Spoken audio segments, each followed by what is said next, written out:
Your latest news update from Western Mass News. I'm Chris Pisano with a look at your headlines. Rising prices taking a toll on businesses and customers. Many vendors at the Big East say the extra cost of supplies is forcing them to raise their prices. But others are choosing to take the cut themselves, worried about losing customers who can't afford it. Hurricane Fiona made landfall in Puerto Rico yesterday and continues its trek across the Dominican Republic today.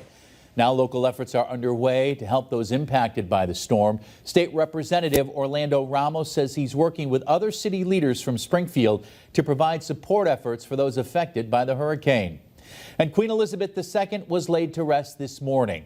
Thousands lined the streets to say a final goodbye to their late monarch. Roughly 2,000 people attended, from world leaders including President Biden and First Lady Jill Biden to members of the royal family.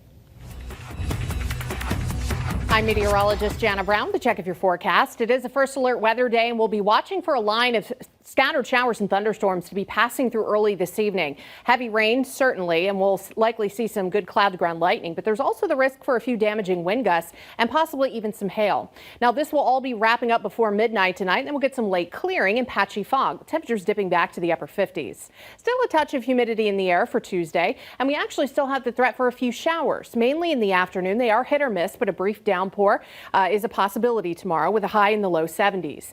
Now, the next 3 days, it looks like we're going to keep some warmth and some humidity. While temperatures aren't going to be through the roof, dew points are going to hover pretty close to 60. Wednesday will be the warmest day this week with a high of 78, sun and clouds, and then a shower or thunderstorms possible later Wednesday night, and some rain is ongoing for Thursday morning. Once the rain comes to an end, we'll get some clearing, and behind a cold front comes the coolest air of the season to wrap up the week.